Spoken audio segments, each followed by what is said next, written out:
아멘. 찬양 감사합니다. 자, 여러분 옆에 계신 분들과 한번 반갑게 인사하겠습니다. 반갑습니다. 잘 오셨습니다. 인사하시고요. 다시 한번 인사하겠습니다. 복된 새해 되시기를 바랍니다. 이렇게 한번 인사하겠습니다. 네, 지난 화요일에 저희들이 2024년을 잘 보내드렸습니다. 잘 보내드리고 송구영신 예배 잘 드렸고요. 새해에 지금 벌써 5번째 날을 맞이하고 있습니다. 올해도 저희 집사님 어제 그러더라고요. 이게 뭐 쓸 때마다 2024년이 너무 어색했었대요. 2023년에 익숙해서. 근데 그 어색함이 가시기 전에 2025년이 다가왔다. 그래서 올해도 너무 금방 지나갈 것 같습니다. 이렇게 화살처럼 빠른 세월을 하나님의 은혜와 사랑을 기억하면서 감사함으로 보냈으면 좋겠고요. 그래서 내년에는 이제 2026년이라 그러면 너무 생소할 텐데 또 금방 오겠죠. 더 큰 감사와 축복으로 주님 앞에 찬양하며 나아가는 우리 모두가 되었으면 좋겠습니다. 날이 되게 춥죠. 지금 엄청 추운데 제가 아는 선교사님, 이번에 이제 부흥회로 모시려고 하는 선교사님이 미네소타에 딸이 이제 두 번째 애를 낳아서 오셨는데 화씨로 마이너스 3도래요. 알래스카보다 더 춥다고 그러시더라고요. 그래서 저희들은 감사하게 그저 따뜻한 데서 지금 예배 드리는데 감기 조심하시고, 이번 감기가 저도 지금 계속 되는데 잘 안 떨어진다고 합니다. 그래서 특별히 좀 잘 몸조리 하시고 건강에 유의하셨으면 좋겠습니다. 오늘은 저희가 새해 첫 주일을 맞아서 신년 감사 예배로 드리는데 새로운 한 해를 맞아 주님의 뜻과 은혜를 감사하고 또 우리들의 마음을 좀 결단하는 시간으로 드리기를 원합니다. 오늘 저희가 읽은 본문은 정말 아주 짧은 구절, 딱 한 절인데 앞으로도 광고할 때 또 말씀드리겠지만 한 해 저희 교회의 표가 되는 구절로 삼았습니다. 2025년 한 해 저희들이 이 말씀을 붙잡고 기도했으면 좋겠고 또 마음에 묵상하시면서 생활하시면 되겠습니다. 여기 주보에 봐도 그리스도의 은혜와 지식에서 자라가자 이렇게 표를 바꿨습니다. 작년 거는 기억나시죠? 주의 일을 부흥케 하옵소서. 여러분들이 대답하기 전에 제가 말하니까 뭐 특별히 긴장하지 않아도 됩니다. 제가 학생들에게도 항상 그럽니다. 2초 동안 답이 없으면 제가 바로 말합니다. 본문의 말씀을 제가 올 한 해 교회의 주제로 잡고 묵상하고 기도했습니다. 그리고 너무나 이 구절에 뚜렷하게 보이는 두 단어가 있었는데 여러분들도 주목해서 보셨겠지만 다 읽으면서 아셨을 텐데 은혜와 지식입니다. 바울이 쓴 편지들, 이건 베드로가 썼지만 여러분들이 신약 읽으시면서 바울이 쓴 편지들을 읽다 보면 바울이 사랑하는 그 단어 두 개가 있는데 특별히 첫 머리에 나오는 은혜와 평강입니다. Grace and peace to you 이렇게 나오는 것들이 인사말로 많이 등장하는 것을 보실 수가 있을 겁니다. 이와 비슷하게 오늘 베드로는 자신의 편지를 끝마치면서 은혜와 지식을 말하고 있습니다. 베드로 후서는요, 특별히 베드로가 이 세상을 떠나기 전에 마지막으로 쓴 편지로 알려져 있습니다. 그래서 학자들은 베드로 후서를 베드로의 고별사나 유언이라고 분류하기도 합니다. 그런 아예 장르라고 생각을 하는 학자들도 되게 많습니다. 이거는 그냥 유언의 장르다 또는 고별사의 장르다. 하지만 저는 이제 고별사나 유언의 형식이 이런 편지, 서신과 결합된 것으로 보는 것이 더 옳다고 생각이 됩니다. 1장 1절에도 분명히 발신자와 수신자가 나오고 내가 편지한다는 말이 나오기 때문에 그렇습니다. 그래도 한 사람이 세상을 떠나기 전에 하는 유언은 굉장히 의미가 있습니다. 특별히 사도 베드로처럼 예수님을 직접 모시고 배웠고 아이위트니스죠. 목격자이고 증언하는 사람이고 큰 사도로 섬겼던 이 사람의 유언이나 고별사라면 더욱 귀담아 들을 필요가 있을 것입니다. 제가 지난번에 한번 말씀드렸는데 사람들이 세상을 떠나면서 제일 많이 하는 말이 미안하다, 사랑한다 라는 말이라고 하잖아요. 그런데 어쨌든 베드로가 마지막으로 남긴 말이 바로 이 말, 이 편지들 중에서도 이 말이 가장 끝에 나오는 말입니다. 제가 이제 몇 주 전에 열무나 비유에서 말씀드렸던 것처럼 베드로서의 독자들 역시 굉장히 임박한 종말을 기다리고 있었습니다. 하나님 나라가 곧 올 거다, 예수님이 다시 올 거다라는 그런 기대를 가지고 살았었습니다. 누가의 공동체나 베드로의 공동체나 이 초대교회를 살아가던 신자들은 공통적으로 이러한 이슈를 가지고 살 수밖에 없었습니다. 특히 예수님께서 승천하신 다음에 하루하루를 살아가던 성도들의 삶이 우리가 사는 것처럼 조금 그래도 여유롭거나 넉넉하지는 않았었습니다. 기독교라는 새로운 종교는 하층민들에게 먼저 전파가 되었기 때문이었습니다. 그래서 세리와 죄인과 창녀들을 환대하셨던 예수님을 기억하면 더 우리가 그렇게 기억할 수 있을 것입니다. 누가복음에서는 가난한 자들로 대표되는 이런 사람들이 주로 성도들의 그룹이었습니다. 그러니까 교회에 오면 엘리트들이나 여러분들 같이 그래도 어느 정도 이렇게 중산층으로 사는 분들은 거의 찾아볼 수가 없었습니다. 다 세리들, 돈은 많은데 악한 사람들, 창녀들, 병자들, 환자들, 이런 사람들이 교회에 오면은 다 앉아 있는 거예요. 여러분 지금 그러면 어떨 것 같아요? 마음이 답답할 것 같지 않아요? 여러분들 왔는데 반가운 얼굴보다 참 그렇네, 그럴 수가 있었을 것입니다. 물론 그 중에는 브리스길라와 아굴라 부부처럼 굉장히 잘 살아서 자기 집을 오픈해서 교회를 시작하는 꽤 잘 사는 사람들도 있었고, 그다음에 사도행전에 나오는 리디아죠. 비즈니스를 크게 하는 비즈니스 우먼이나 비즈니스맨들도 있었습니다. 하지만 그런 사람들은 굉장히 소수였고 대부분의 사람들은 정말 어려운 삶을 살아가던 사람들이 초대교회 신자였습니다. 그래서 제가 쭉 조사를 해보니까 당시에 가장 큰 교회가 에베소 교회였을 텐데, 에베소 교회가 제일 컸다고 해요. 대형 교회가 가정교회였을 거예요. 건물이 없었으니까. 제일 많이 들어간 몇 명 정도 들어간다고 제가 말씀드렸던 것 같은데 혹시 기억나세요? 제일 많은 성도들이면 그 집에 한 50명 정도 들어갔을 겁니다. 에베소 교회가 초대형 메가 철치인데 50명. 그러니까 다 10명 그러니까 고린도 교회 같은 데는 파가 나눠져서 계속 싸웠었잖아요. 그러니까 한 20명 남짓 안 되는 사람들이 4-5명씩 그룹을 지어서 싸웠던 것입니다. 거기다가 고대에는 뭔가 이게 새로우면, 요새는 새로우면은 사람들이 막 흥분하잖아요. 막 핸드폰 새로운 거 나오면은 막 사는 분들 있고 막 얼리 어답터라 그러잖아요. 하지만 옛날에는 새로운 것이 등장하면 경계하고 의심했습니다. 트래디셔널한 게 제일 좋은 거였어요. 이러면서 기독교라는 새로운 신흥 종교는 수많은 의심을 자아낼 수밖에 없었고, 로마 황제를 주라고 숭배하는 세계 가운데 예수가 주다, Jesus is the Lord라고 고백하는 그리스도인들은 로마에 대항한 것으로 간주할 수밖에 없었습니다. 그래서 사회적으로 문화적으로 소외되고 격리되었고, 성찬할 때 피와 살을 먹는다는 이야기가 잘못 전해져서 식인의 관습이 있다고 오해를 받았습니다. 아주 야만적이라고, 쟤네들은 모여서 아기의 피와 살을 먹는다, 이런 소문이 퍼졌습니다. 그러니까 얼마나 야만적이라고 생각했겠습니까? 그래서 베드로후서를 포함한 이 모든 공동서신들에서 공통적으로 다루는 주제가 고난과 핍박이 되겠습니다. 이렇게 어려운 상황 속에서 일상 에브리데이를 살아가는 신자들에게 베드로가 유언처럼 편지하면서 남긴 베드로후서의 내용은 굉장히 뚜렷합니다. 먼저 베드로는 성도들에게 이 땅에서 더 깨끗하게, 핍박이 있고 어려움이 있더라도 더 깨끗하고 도덕적으로 윤리적으로 살아가라고 권면합니다.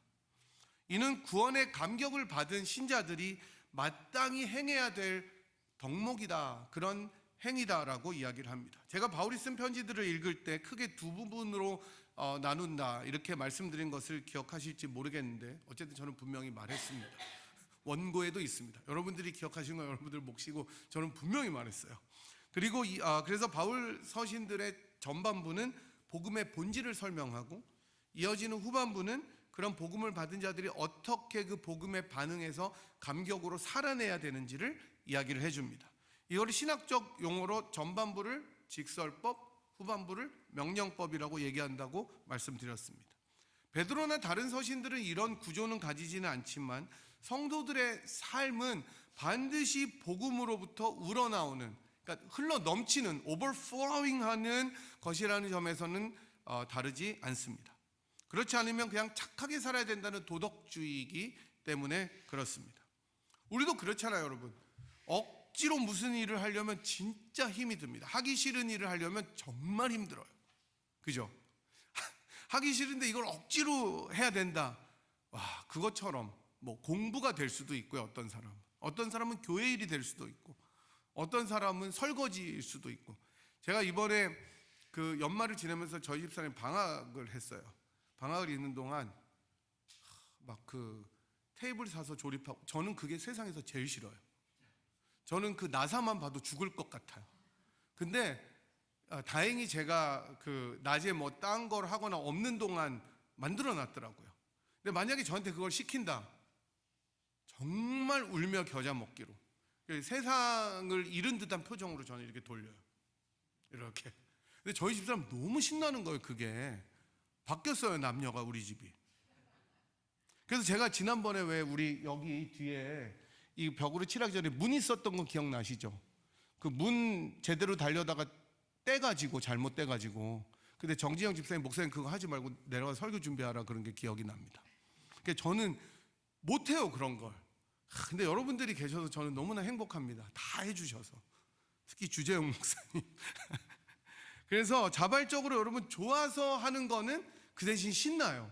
저희 집사람 너무 신나더라고요. 막 즐겁게 노래 부르면서 하는데 저는 그 노래도 듣기 싫어요. 우리가 예수 믿는 것이 너무 기쁘면요, 감격스럽고 즐거우면 거룩하게 사는 것은 저절로 따라옵니다. 그렇게 살 수밖에 없어요. 너무 기쁘기 때문입니다. 저는 그래서 여러분들이 2024년, 2022년, 2023년 지나면서 교회 일 열심히 하는 거 보면서 제가 생각했어요. 정말 억지로 할 건데 억지로 하면 그렇게 할 수가 없어요. 다 여러분 얼굴에 미소가 있고 기쁨이 있는 걸 보면서 제가 너무너무 감사했습니다. 하지만 억지로 거룩하게 살려면 그거보다 힘든 것은 없습니다. 안 돼요. 베드로후서에서는 이 땅을 살아가는 성도들이 부르심과 택하심을 기억하면서 거룩하게 살아가라고 말씀합니다. 복음 때문에 기쁘게 살라고 이야기합니다. 그리고 그 삶의 구체적인 덕목들은 베드로후서 1장 5절부터 7절에서 등장하는데, 화면에서 나오는데 같이 한번 읽어보도록 하겠습니다. 시작.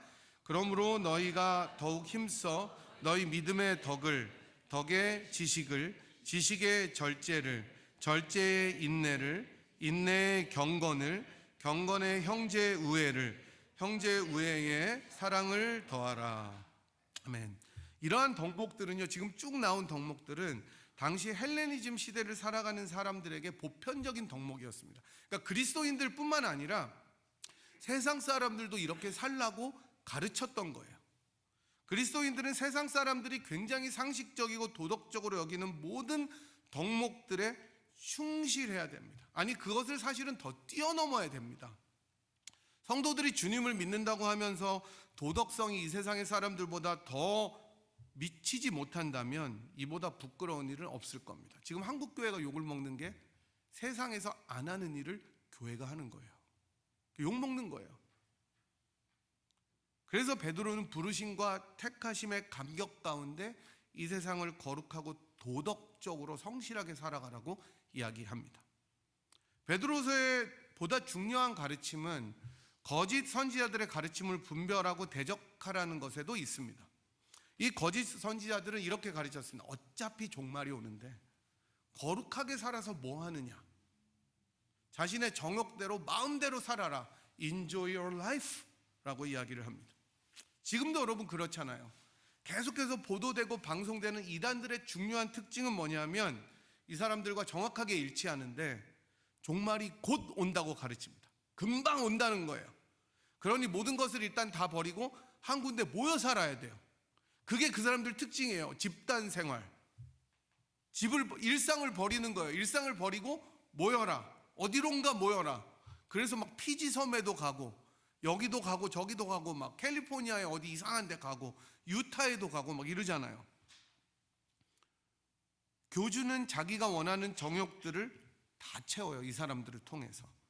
돈을 챙기고 성을 챙기고 권력과 명예를 다 누리고 그것도 모자라서 자식들에게도 줍니다.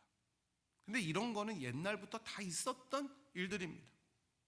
이단의 특징은 종말이 올수록 더 정욕대로 살게 돼 있다는 것입니다. 준비하라 그러고 자긴 준비 안 해요, 교주는.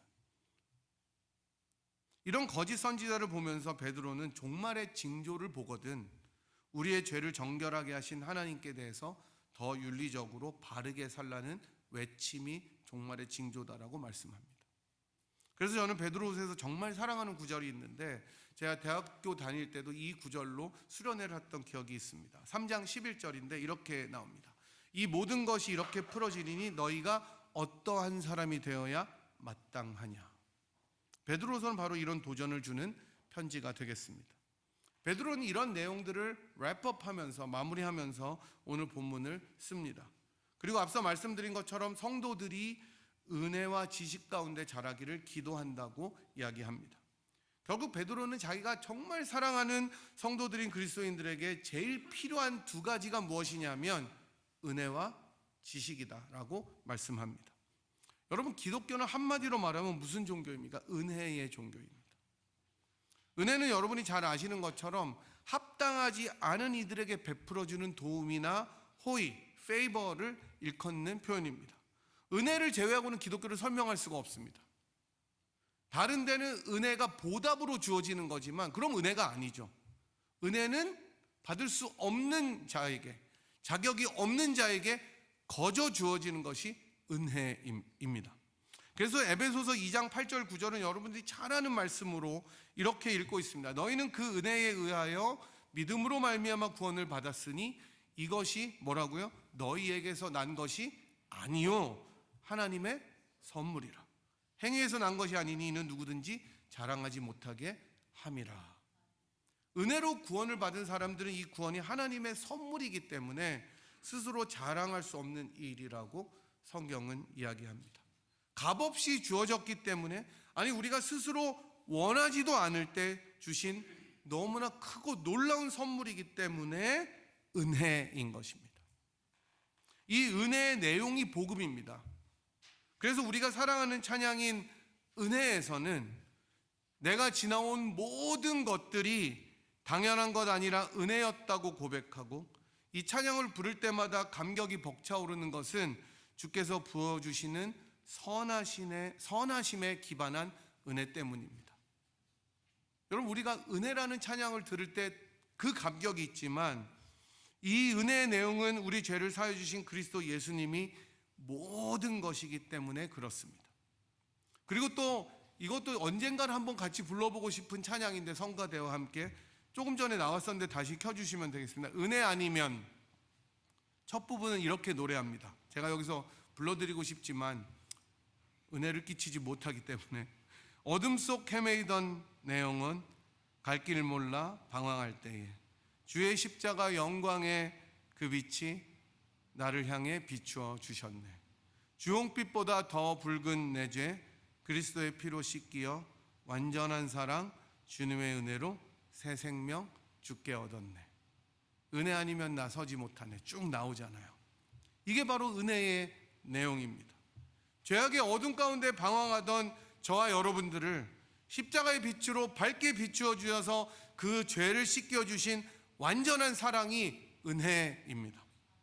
놀라운 구원을 얻은 성도들이 이 은혜를 날마다 더 깊이 알아가야 된다고 베드로는 이야기합니다. 왜냐하면 은혜를 더 깊이 알아갈수록 더 깊이 들어갈 수 있는 것이 은혜의 본질이기 때문입니다.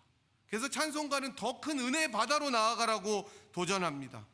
발만 담그고 깔짝깔짝 하는 것이 아니라, 살짝 발만 담그고 빼는 것이 아니라 내 온몸과 영혼이 그리스도의 은혜 가운데 완전히 푹 잠겨서 더 헤어나오지 못할 정도로 헤엄칠 수 있는 은혜의 바다로 나아가도록 베드로는 도전하고 있는 것입니다. 은혜 아니면 내가 서지 못하고 은혜 아니면 살아갈 수 없다고 고백해야 되는 것이 성도들의 고백입니다. 그래서 모든 것이 은혜였다고 하나님께 감격으로 나아가라고 도전합니다.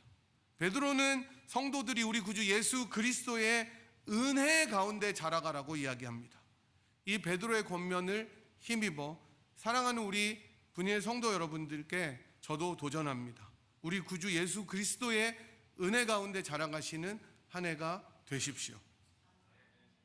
이제 베드로는 한 가지를 더 말하는데, 구주 예수 그리스도를 아는 은혜와 하나는 뭐죠?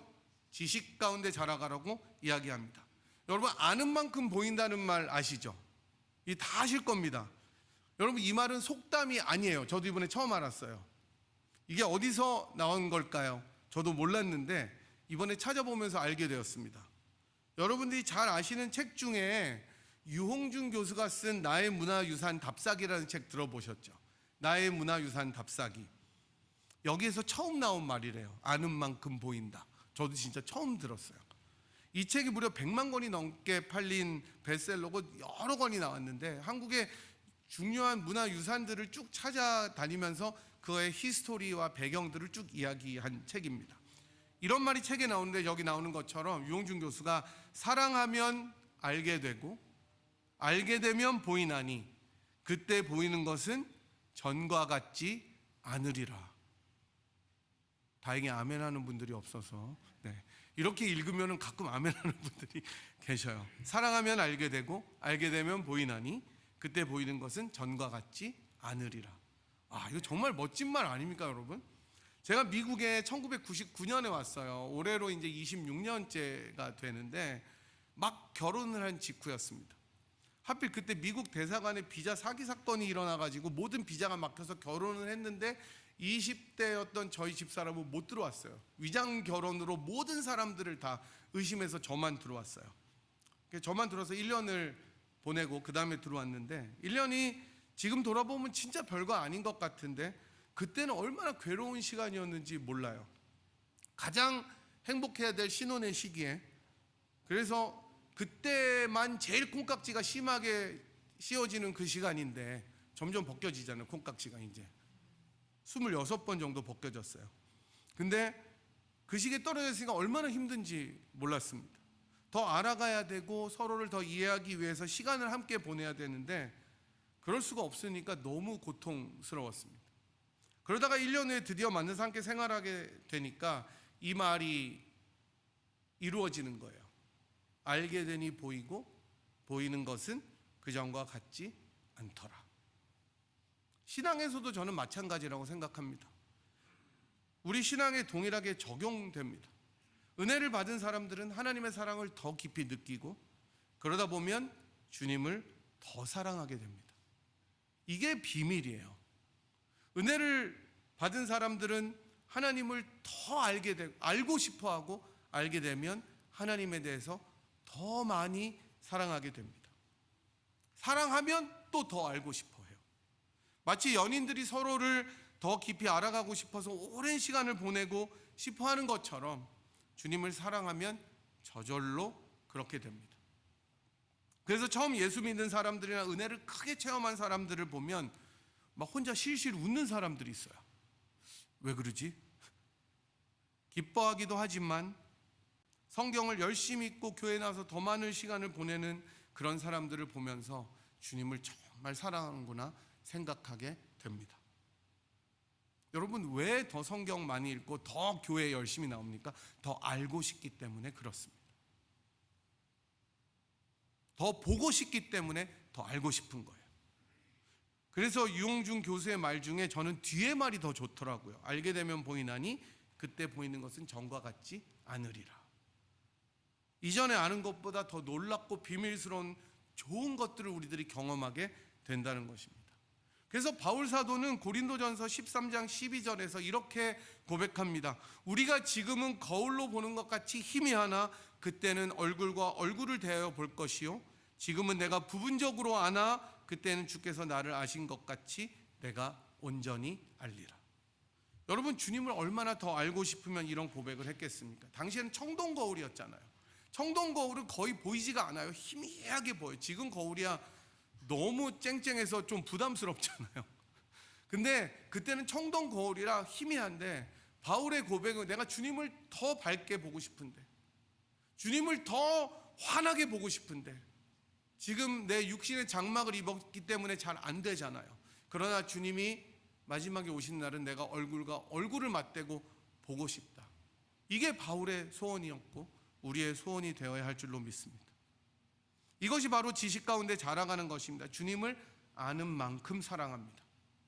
주님을 아는 만큼 섬깁니다. 주님을 아는 만큼 기뻐합니다. 그래서 우리는 주님을 아는 지식 가운데 자라가야 합니다. 작년에 여러분들이 하신 일들 가운데 정말 잘하셨던 일들 가운데 하나는 리딩 지저스 통독 계획에 따라 성경 1독을 하신 것입니다. 혼자 하시면 정말 힘든데 잘 안 되잖아요. 안 그래도 새해가 되니까 많은 사람들이 통독 계획을 세우는데 벌써 포기한 사람들도 많이 있습니다. 올렸어요, 누가. 벌써 3일째인데 스탑했다. 그거 왜 올려요? 하지만 함께 읽어나가니까 1독이 끝났잖아요. 올해도 할 겁니다. 45주. 하지만 통독에서 그치지 않고 이제 온라인으로 성경 공부를 해나갈 건데, 저는 말씀을 읽고 성경을 연구하고 함께 나누는 것이 지식 가운데 자라가는 중요한 일이라고 생각합니다. 그리고 이 일에 앞으로 동참하실 여러분들을 축복하고 싶어요. 이 모든 일은 우리의 노력도 중요하지만 주님의 은혜에 잠길 때 기쁨이 있는 겁니다. 그래야 하고 싶은 거예요. 이게 또 온라인으로 또 이거 와야 되나, 또 화면이나 꺼놔야지, 이러면 안 되고 기쁨으로 하셔야 됩니다. 사랑하는 여러분, 2025년 한 해 우리 모두가 주님 예수 그리스도를 아는 은혜와 지식 가운데 자라갔으면 좋겠습니다. 우리가 매일 십자가 앞에 더 가까이 가겠다고 결단하십시오. 부활의 능력을 더 깊이 알아가겠다고 결심하십시오. 단단한 식물을 먹지 못하고 늘 이유식만 먹는 그런 연약한 성도들이 아니라 장성한 그리스도의 분량까지 정말 많이 자라가는 그런 분이엘 교회와 여러분이 되었으면 좋겠습니다. 그럴 때 우리 주님의 은혜와 긍휼하심이 더욱더 풍성하게 넘칠 것입니다. 바로 이것이 종말을 준비하고 기다리는 가장 효과적인 준비일 것입니다. 이번 한 해 이렇게 살아가면서 그리스도의 은혜와 지식 가운데 자라가서 주님 오시는 날까지 주님을 더 깊이 알아가다가 이제 얼굴과 얼굴을 맞대어 볼 때 주님, 내가 주님을 얼굴과 얼굴을 맞대어 보니 더욱 사랑합니다라고 고백하시는 저와 여러분이 되기를 주님의 이름으로 간절히 축복합니다. 네, 저희들이 이제 함께 일어나셔서 찬송가 506장 주님 앞에 찬양하도록 하겠습니다. 주신 말씀 생각하면서 506장 주님 앞에 찬양. 506장 아니네요. 예수도 알기 원함은 453장. 이전 찬송가가 506장이었나 보요. 453장입니다.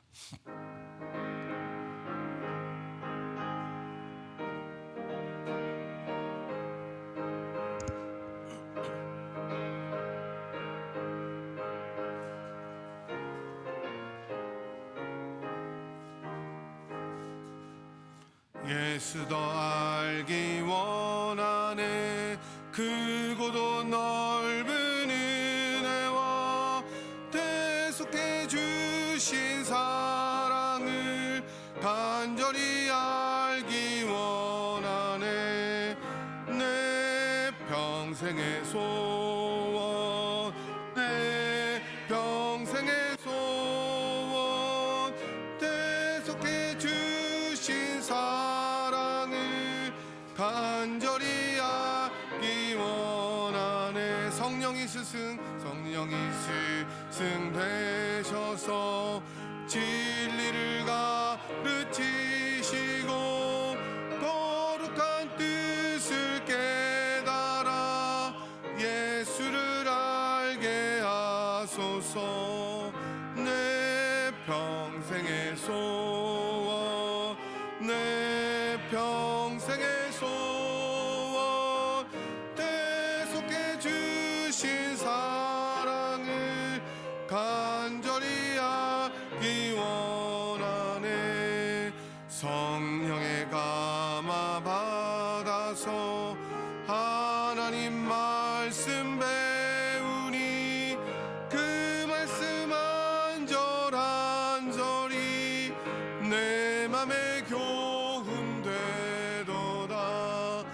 내 평생의 소원, 내 평생의 소원, 대속해 주신 사랑을 간절히 알기 원하네. 크신 보좌는 영광에 들려 있도다. 평화의 왕이 오시니 그 나라 왕성하도다. 평생의 소원, 내 평생의 소원, 대속해 주신 사랑을 간절히 알기 원하네. 시간에 한번 들으신 말씀, 또 하신 부르신 찬양 생각하면서 주님 앞에 한번 기도하겠습니다. 하나님, 2025년 한 해 그리스도의 은혜와 지식에서 자라가는 한 해 되게 하여 주시옵소서. 주님을 더 깊이 사랑해서 정말 주님을 더 깊이 알고 사랑하는 한 해, 은혜와 지식 가운데 성장하는 한 해, 그런 가정 교회 되게 하여 주시옵소서. 우리가 주님을 더 깊이 알아가는 한 해 교회 되게 하여 주시옵소서. 주님 한번 크게 부르신 후에 우리 통성으로 한번 기도하겠습니다. 주여! 아버지 하나님, 정말 이번 한 해 주님의 사랑과 은혜와 지식을, 주님의 긍휼하심을 더 깊이 알아가는 한 해가 될 수 있도록 인도하여 주시기를 아버지 하나님 참으로 간절히 빌고 기도합니다. 베드로가 정말 가장 마지막으로 남긴 말씀으로 그리스도를 아는 지식과 은혜 가운데 자라가라고 하신 그 권면이 우리들의 심령과 우리들의 가정과 우리들의 교회 가운데 흘러 넘칠 수 있도록 인도하여 주시옵시고, 이번 한 해를 통해서 우리가 이러한 주님을 더 깊이 알아가고 보이는 만큼 사랑한다고 하였사오니 우리가 그 부활의 아버지 하나님 참으로 그 능력으로 더 주님을 더 깊이 사랑하며 알아가는 시간들이 될 수 있도록, 한 해가 될 수 있도록 인도하여 주시기를 원합니다. 하나님, 2025년 한 해는 저희가 그리스도를 아는 은혜와 지식 가운데 더 많이 성장하기를 원합니다. 주님이 우리를 위하여 자기의 몸을 다 내어주시고 사랑하셔서 우리를 이미 아셨고 또 앞으로도 저희들을 아실 것처럼 우리가 지금 희미하게 보이지만 주님과 얼굴을 맞대어 볼 때까지 더 주님을 깊이 사랑하고 알아가고 주님의 은혜를 체험하는 저희 모두가 될 수 있도록 인도하여 주시옵소서. 주님의 말씀을 더 깊이 묵상하고 기도에 힘쓰며 주님의 은혜 가운데 더 깊이 들어가는 분이엘의 성도들이 될 수 있도록 인도하여 주시옵시고, 주님을 정말로 아는 만큼 보이고 보이는 만큼 사랑한다는 것을 기억하면서 그 부활의 권능과 영광을 쫓아 주님을 더 깊이 알아가는 저희 모두가 되도록, 가정이 되도록, 교회가 되도록 은혜를 내려 주시옵소서.